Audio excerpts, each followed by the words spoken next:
పెడుసైనా మనసులో వెన్న రాయిలా ఉన్నవాడిలోన దేవుడెవరికి తెలుసును నాకన్నా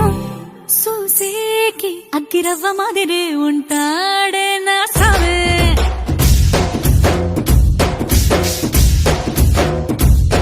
మెత్తాని పత్తి పువ్వుల మరేసంటో